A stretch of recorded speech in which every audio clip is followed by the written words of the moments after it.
Hi, I'm Tyler of Hoovie's Garage. And I'm Doug DeMuro, and this is an episode of Hoovie and Doug Talk About Cars. We're back, and we have We didn't take a break. There's not going to be a break in between all these. Oh, that's right, because you edit these so slowly.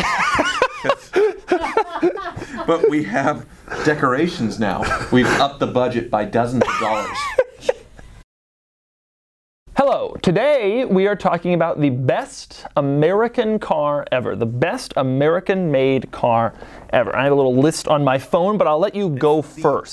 It's obvious. Yes, Corvette Camaro, what do you got? Buick, Park Avenue Ultra, 1996.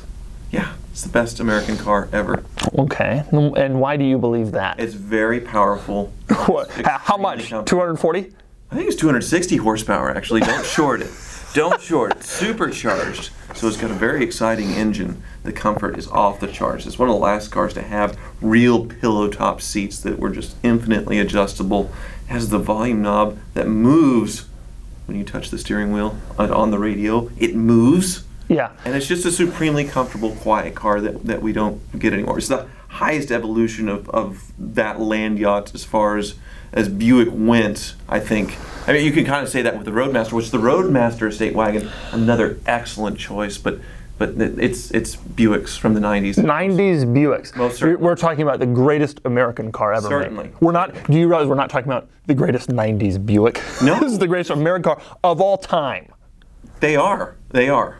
Absolutely. And Okay. they last forever on top of that. Are we doing just by icons because they're like, the amazing 1963 Corvette split window is just the most iconic, beautiful American car of all time. Do you believe they're not very good? I mean, the drive. Do you? Oh, but the drive of the '96 Park Avenue Ultra.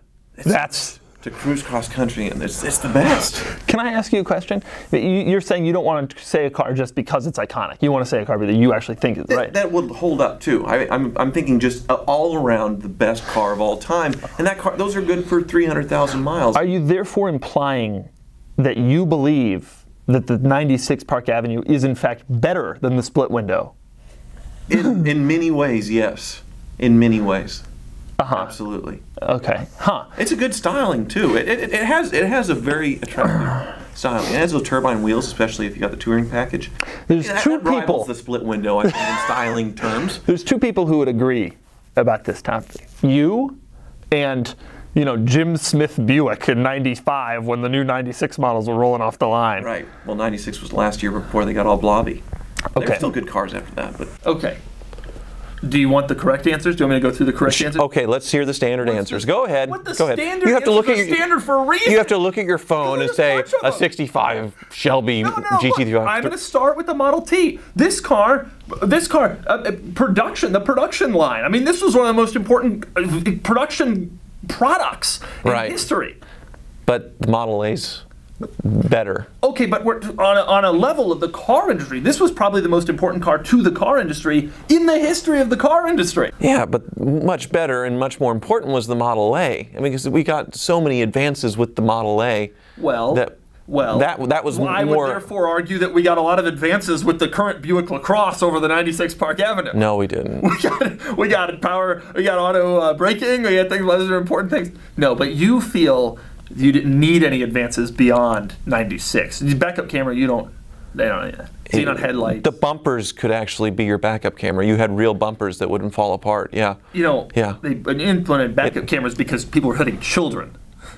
There's rubber on the bumpers. Okay. They're fine. They were okay. Kids were tough back in the 80s and 90s. Ford F-Series, or the pickup truck in general.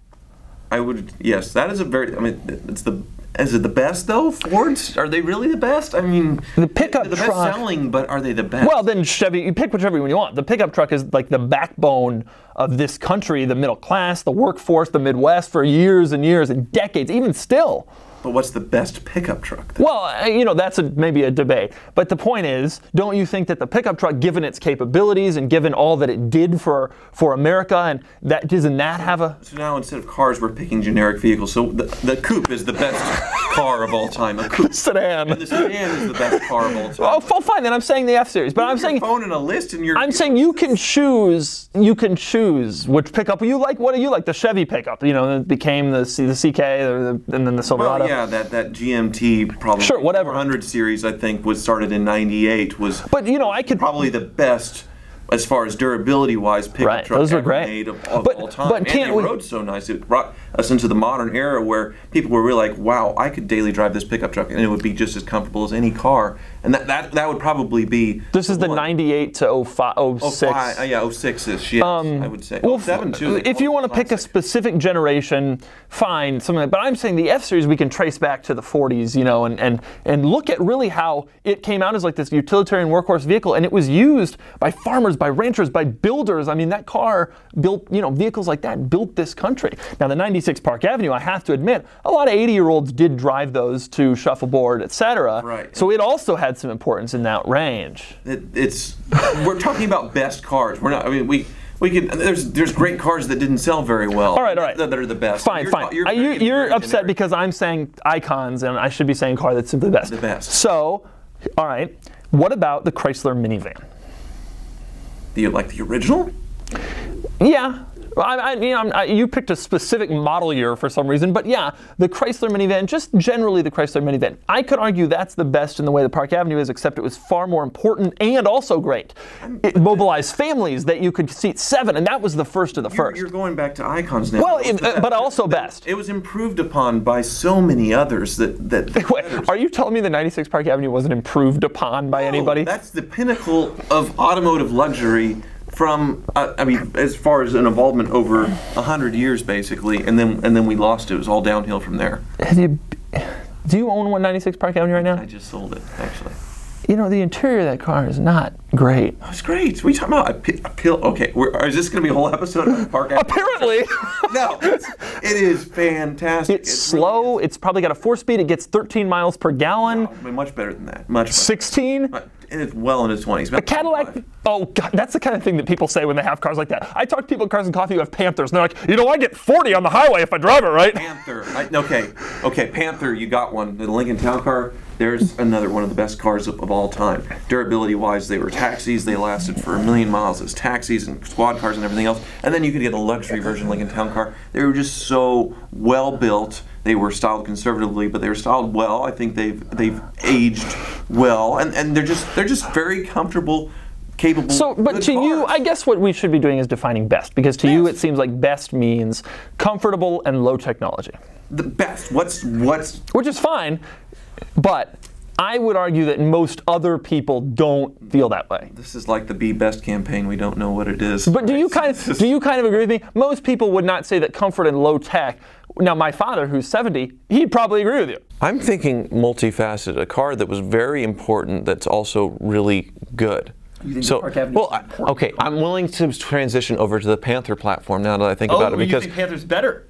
I'm not going to say better, but as far as an all-around, if we're doing an all-encompassing, if you're doing this iconic, like, of all time best everything, the Panther platform certainly has to be up there. I would give you that the Panther should be on a list of the most important, maybe the best rented cars. That car also was seminal. It was taxis in every city. It was police cars in every city. Right. The town car drove people around. It was hearses, everything. I mean, there wasn't anything it didn't do. And there's not a car like that. You know, nothing replaced it, really, that was like that. Now cops are using Explorers and taxis are Priuses, and no one really knows what the hell to do.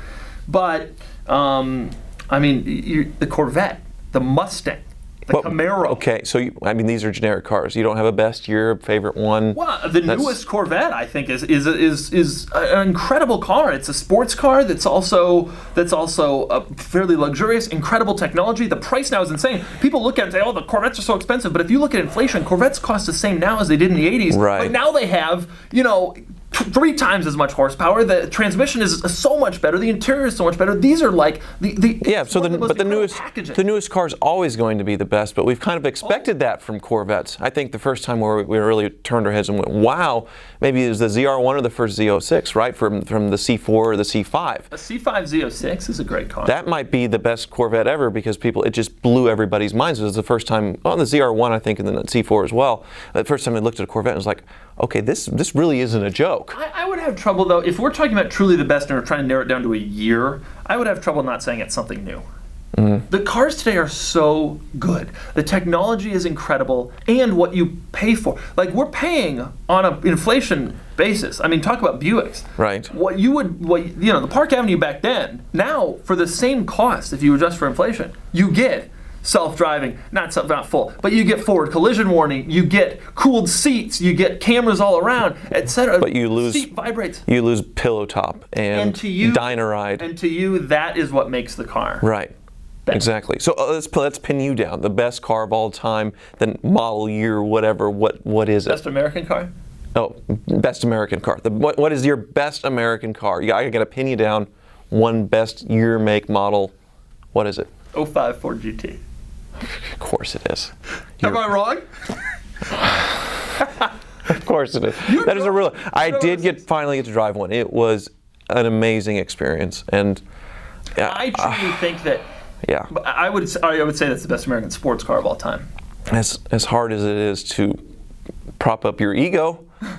For the Ford GT, yeah, that was an amazing car. I tell people that I think that's the best American car ever made. Certainly. But it only in terms of sports cars. I think maybe you're right. Maybe most important and best is lost there. But I think it's hard to argue that cars like the Chrysler minivan are not the best, even if you take out importance, just because of how crucial they were to families and how usable for 20 years. I mean, yeah, that first-gen Chrysler minivan changed how families were, and that was great. That was best at that time. You know? Okay, so regardless, Tyler has come to the conclusion that the Buick Park Avenue Ultra is the best American car ever made, 96, and he apparently cannot be swayed from this. Maybe the Panther. Maybe the Panther platform.